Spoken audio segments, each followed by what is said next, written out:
Hello, everyone. Welcome to another episode of the Because Football podcast. This is your host, Andrew. Today we have a part two, which is definitely a first for the podcast. We've got a part two of our episode with Jeremiah White, principal owner of White Sports Ventures, former U.S. national team player. He's played all over Europe, the Middle East, and the United States. That was a great conversation. You should definitely check out after this episode if you haven't listened. But I think the really interesting part about it is that we flipped the script and Jeremiah actually interviewed me for this part of it. This came from us talking a little bit off camera. I had a little bit more deeper questions, personal questions about what it looks like to have a media company, to turn a passion project that Because Football is into an actual business, what that requires. But his questions and his perspective and his, I'd call it benevolent grilling of me, really opened up some blind spots and areas that I've got to consider. So I hope you enjoy me kind of being, having to be honest and on the ropes a little bit off the cuff and being the guest for once. And I hope that some of these questions and ideas are relevant to you. Yeah, hope you guys enjoy this one, but we're going to get on to Because Football Podcast with Jeremiah White, part two. Let's go. All right, so lights back on. Part two. All right, Jeremiah, you're going to go where none of our guests have gone before. I'm seating. I wish, it's like Lord of the Flies was the conch shell. I don't know if you ever read that. It wasn't like whoever Yeah, had the conch shell, you that's get the right. conch shell. So we're talking about what I'm doing with Because Football through the podcast or the YouTube channel, storytelling about football, trying to uncover, explore, and then share the heart of football through community histories and personal journeys. That's what I'm trying to do, I think, with Because Football. And see what that can become beyond just I love the podcast for being able to connect with people, to learn so much. I tell everybody I meet, if there's something that you want to explore, like just start a podcast about it. And if you're willing to put yourself out there, because it's been amazing the way people have graciously opened their doors as you are now. But yeah, want to see what it can be, what are some of the behind the scenes of how to actually make this thing work, because it's a passion project, but I'd like it to be a legitimate way to sustain my family and have a beautiful life. So hmm continue to have a beautiful life and be the kind of the energy, the the kindling for the fire, kind of financially pushing things. So yeah, that's the context. And now, conch shells to you, sir. Yeah. So there are a few things that I think, having spoken to you and doing the previous episode, I think a you're very authentic, and I think authenticity is a necessary ingredient to connecting with people. I think I think this desire to um, educate, inform, and connect and then bring people into that value exchange speaks a lot to sort of probably exactly who you are as a person.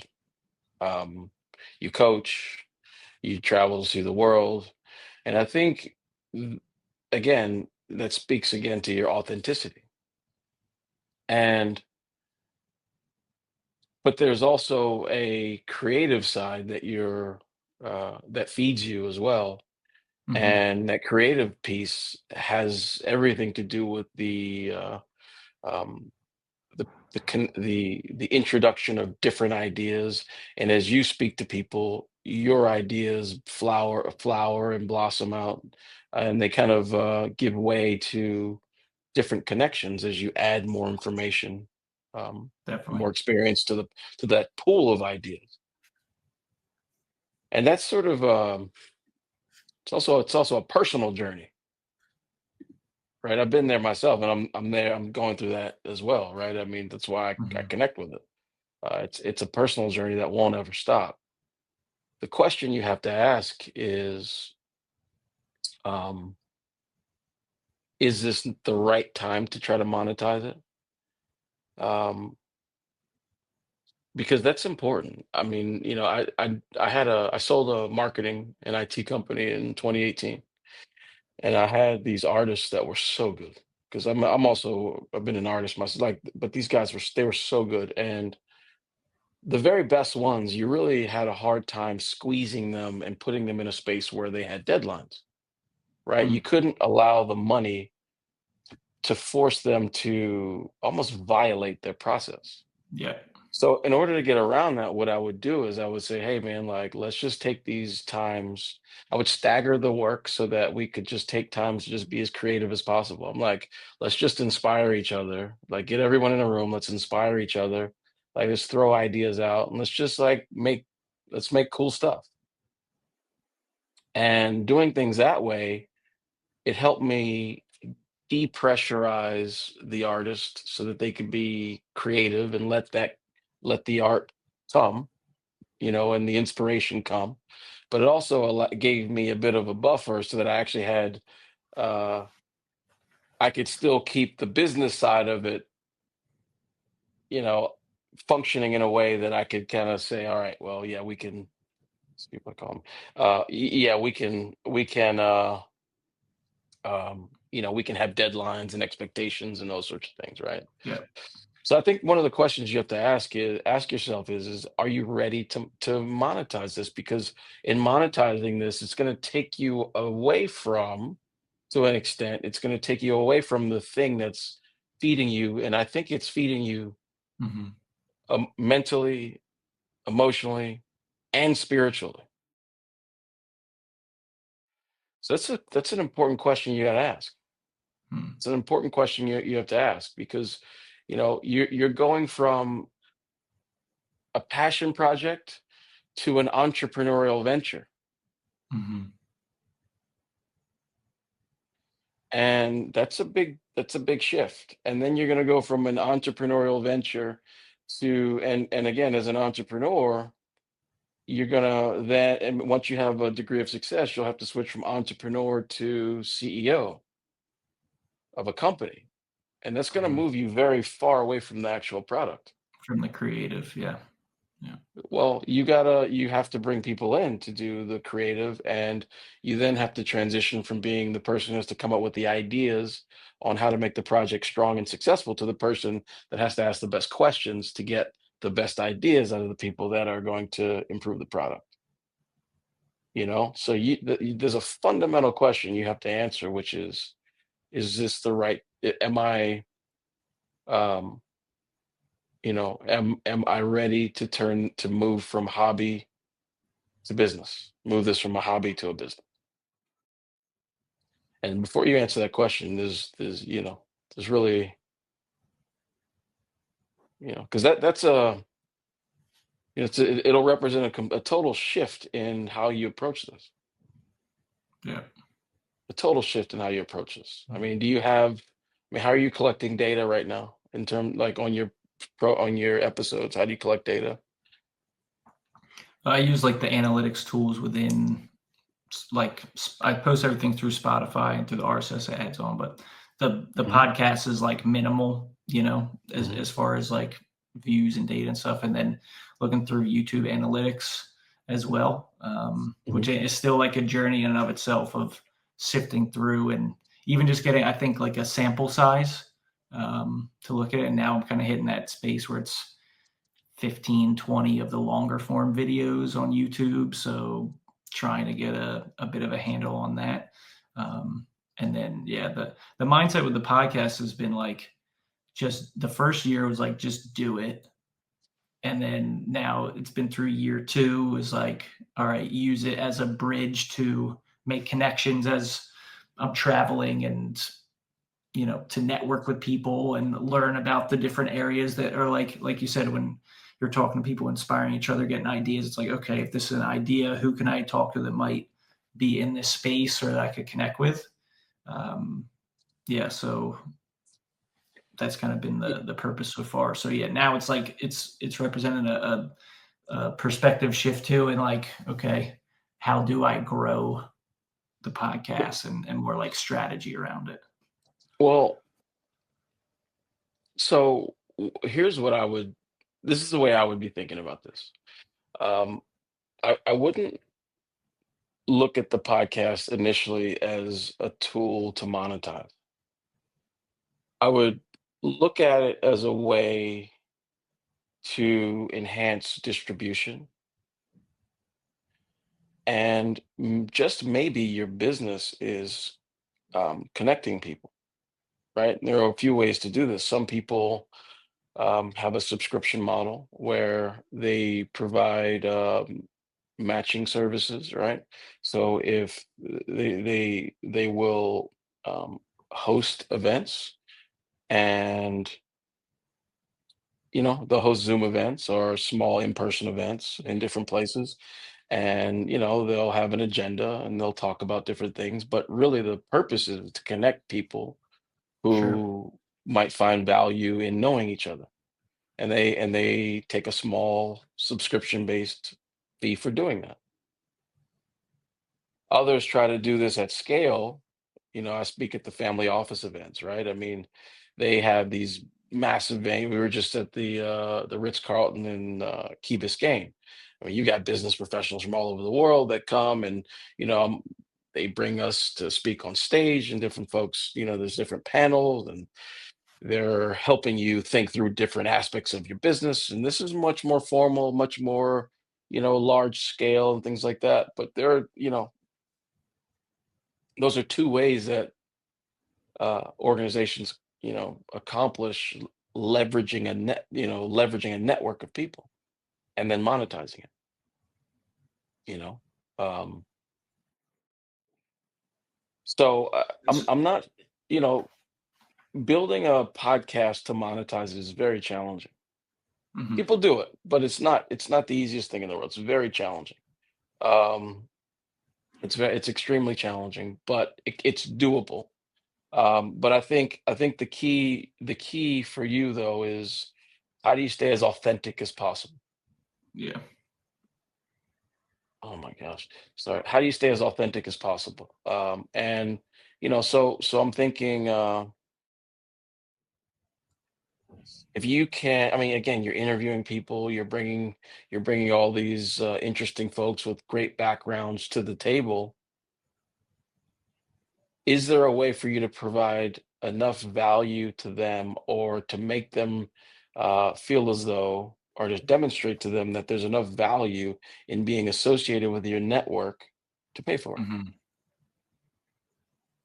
And that they can trust your judgment as it relates to how you would match them to people that would help them further their agenda or bring more value to what they're doing, or folks that can bring value to what other people are doing. Like that's really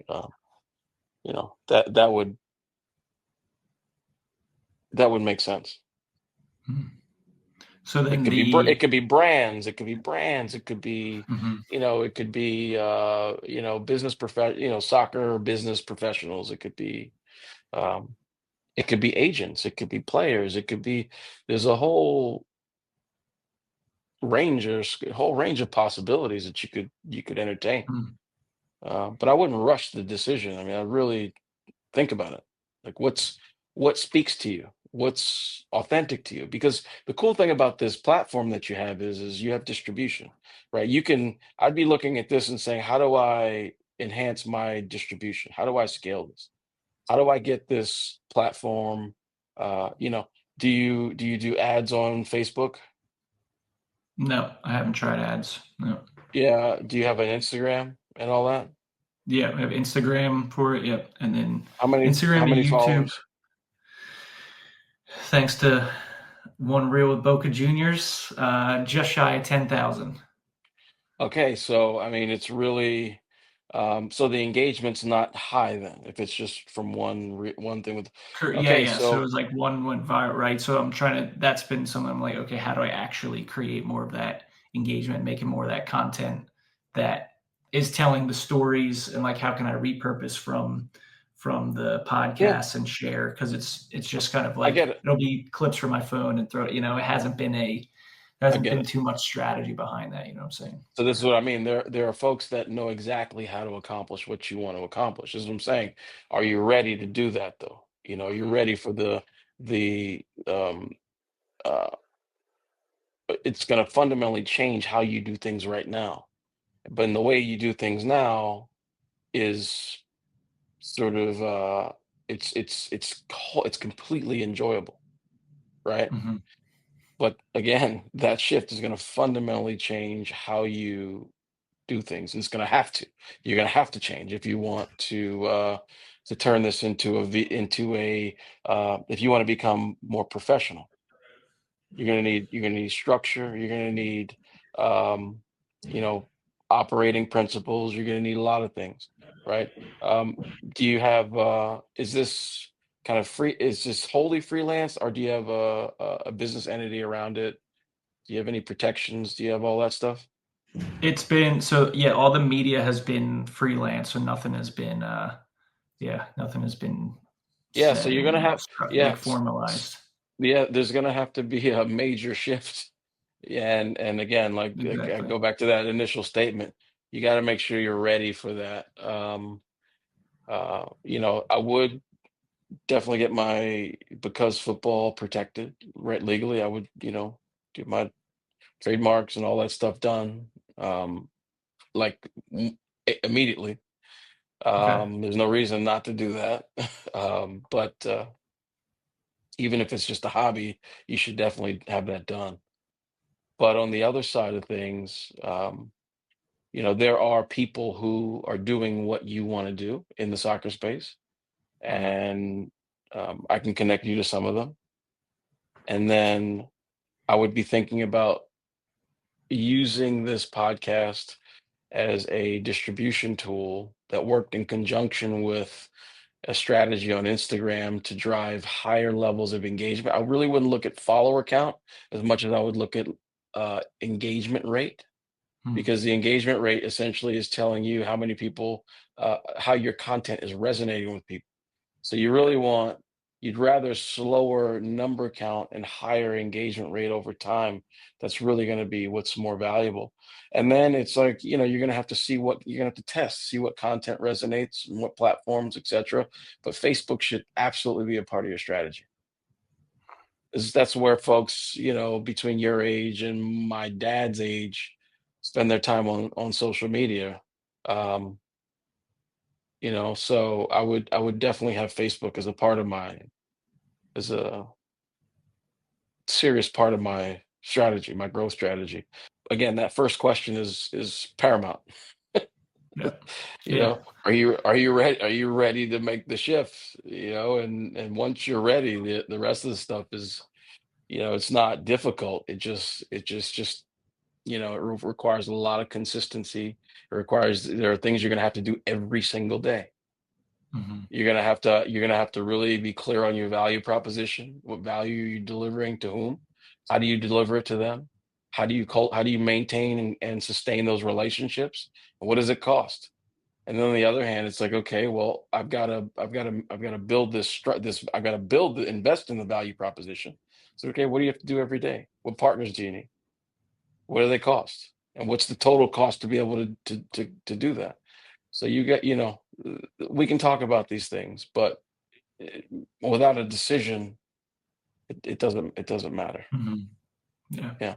So I Yeah. hope this I helps. appreciate yeah. No, for sure. No, and I think the the authenticity piece, like whenever my mind can go even with kind of the where I'm at with still being in a more limited space of the what could be the possibilities from a like market perspective and what value could provide to brands or to clubs, clients, whatever that might be. My mind can run with that. And then there's always that tension with like, well, the authenticity of right now, as it is, I can have whoever I want to talk to and feel good about the motives and the reasons for those conversations and be like invigorated by that.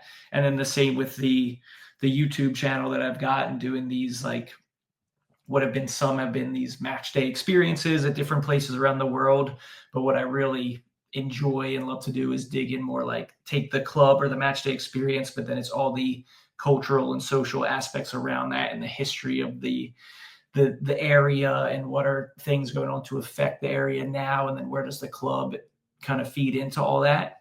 And it feels good to just be able to like, hey, look at some of those. But as you know, and I probably have seen, like as much as we love football, it can be an interesting industry with a lot of different characters. And so it's like if I'm becoming a voice, if I'm essentially telling someone's story and helping to build trust with them, like do I feel good about that process, that relationship, right? I mean, you And can. then You you you know, can. You just haven't thought about it enough. I mean, I just think you haven't thought about it enough. As long as you're delivering value, and there's a value exchange that's fair, you'll feel okay about it. You just haven't thought about it enough. There's another side to it though. If you just want to do things as you want and make mhm, things and create things that are episodes or art or whatever that only you care about, then you're gonna have to find another way to finance it. You'll just have to get a job and finance it. You can do whatever you yeah, want. But there's a really funny show I used to watch, and the one kid wanted to be a uh, he said he wanted to be a dancer, but then he wouldn't dance on cue. And it's like, it's cool to dance as you please, but if you want to be a yeah, dancer, you're gonna have to dance when you're told, right? So there's an element of that you'll have to reconcile, being a professional, right? Um, but yeah, the other side to this is you can get a job working at, you know, Morgan Stanley and you can finance it yourself and you can make whatever you want. No one can say a yeah, thing. But when yeah, you step into that world, I think, you can, as long as there's a fair value exchange, you can still feel good about what you're doing. And I think when you zoom out, if you're making a net positive impact, I think you'll be mhm. okay. All right. Helpful? Yeah, yeah, I think so. I think Okay. I think there's so. still some of those questions that lead like, yeah, I think there's still like when I'm considering, okay, what does it look like to change like the tone, right? Obviously, the I've already been starting to enact and see like what I'm doing differently in terms of processes and like a strategy and a vision for what I'm doing and how that I can be more productive with content by repurposing across different channels and just like getting that element. And I think the questions that then come from some of your questions are there's an element of like still doing and then thinking and considering as I go and like the just trial and error of like, all right, well, I thought that this might be a way that it could work out, and then learning that that's not the Yeah, case, but then thinking it through that, right? Which is going to be an element of it regardless, but it's almost like I still feel like in a place where it's almost like the things I don't know that I need to consider, or to just like, for example, different like models or like the structure of different deals and relationships and kind of how that goes about. But I think before that comes to, yeah, the simplify goal. it, man. Simplify your thinking on this. Simplify your thinking. It's like if you want to do this on your own and finance it yourself, you don't have to care what anyone thinks. Mm-hmm. You don't. You can just make whatever you make. People either tune in or they don't. People will either agree to be interviewed or they won't based on your content. That's cool. But if you want to get a return on your investment and professionalize this thing, Mm-hmm. you're gonna have to care what people think. You're gonna have to measure. And you're gonna have to cut. You have to measure. You're gonna have to cut. You're gonna have to measure. You're gonna have to fine tune. Um, you're gonna have to focus group. You have to do those things to get feedback so that you can, try to find the line of best fit and make sure you're delivering value to the people you want to deliver value to. Mm-hmm. And I mean, otherwise, people. Um, some people have a really interesting relationship to money. Let me say one thing before that. Attention is a new form of currency as well, right? But the sign of good content is that people engage with it. The sign that you have a valuable product is that people are willing to spend money on it. So if Hmm. you got a really good product that a lot of people want, your bank account's going to grow. It's an indication. It's like, it's it's, it's an indication that you're doing the right thing, or one of the indications that, and it's like, and this is assuming you're in a business that is legal and all these other things, right? So Yeah, yeah, let's yeah, kind of take yeah, take yeah. the I other know. I stuff gotta out of the go. I picture. gotta do my ABCs first before. Yeah, yeah. We get into this. Yeah. Yeah. So I mean, I wouldn't move too fast. Don't move too fast because you're gonna, you can question yourself into a state of inaction really easily, and you can make something that's simple very complex just by overthinking, and it's just unnecessary. First, you just got to make a choice. Do you want to professionalize it or not? How do you want to professionalize it? What avenue do you want to take? You want to take the longer route of trying to make the actual media, the podcast, the media, and monetize that? Well, you got a lot of work to do. A lot of work to do. Do you want to use this platform as distribution, um, and create some sort of community around the branding, and find out how to deliver value through connecting people? That's up to you, but Hmm. simplify it before you complicate it. Because when you go down one of those avenues and you choose, it's like, well, things will get, a little more, you have more decisions to make, but don't overcomplicate it before it's necessary. I mean, think through the avenues sufficiently, but you're really creating a big tweet storm. I mean, let's take my strategy just to give you an example. When I started to buy companies with White Sport Ventures, I'm like, if I want to be in team ownership and mental strength and AI, sports AI, all the things I'm invested in, I need distribution. I've got to get those services and product and services to people. So it makes sense to start on the media side. Well, what media is most engaged? Well, in the soccer space. Well, who's really talented and who's really good at connecting with people. So I went when I found I'm good at identifying talent and incubating talent. So I found some talented folks, built a company around them. Now we have footy access, and I was there at the beginning. Now we have footy. Now we have drip. I also own the second largest parent Facebook group in the whole country. We have 67,000 active parents. So it's those things where I'm like, the engagement's off the charts for these companies. Hmm. It's off the charts. We're doing things that like we have deals with everyone.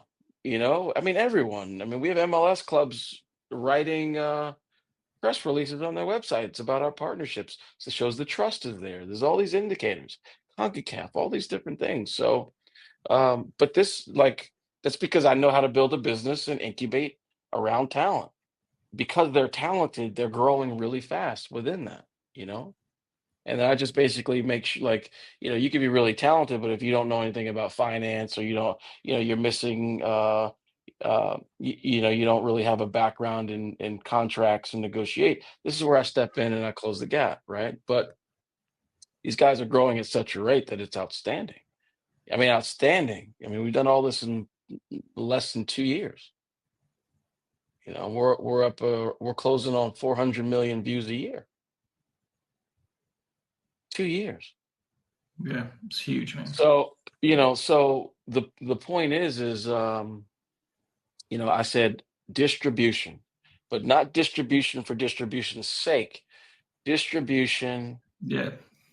at not at the rate at a rate that allows me to um, test enough to ensure that my engagement rate stays high. Because without engagement, numbers mean nothing. You may as well have Yeah, just bought them. exactly. You may as well have just paid for them. Yeah, that's But been a now huge learning. Yeah. Yeah, trust is essential, and there are ways to gain trust, and that's you can't fake that. You can't fake it. I can't fake these academies publishing press releases. That's a sign of trust. It's a sign that they're engaged with us. You can't fake the engagement percentage on Footy Access or Drip, or you can't. Why do parents on Soccer Parent Lifestyle, why do they stay there? Why? Why do they connect? Why do they come there to ask questions and those sorts of things? Because it's about trust. And you can't violate that at all. You've got to sustain that. But there are structures that enable us to do it. There's a business behind it. There are business models that enable that to kind of to take place and be sustained and enhanced over time. The growth curve for the companies is through the roof. No one ever asks how. No one asks how, you know? So um, but again, I started with distribution. So you've got the makings of that. Hmm. If I just said, okay, I want to make money off of YouTube views and maybe TikTok or whatever, we wouldn't have a dollar in our pocket. That we wouldn't have a dollar, even with this growth. Like we'd have very little money. But what we did was I said, no, no, distribution for a media company. We make short form, long form videos. We use the platform for advertisements. We do contract work, do all kinds of stuff, all kinds of stuff.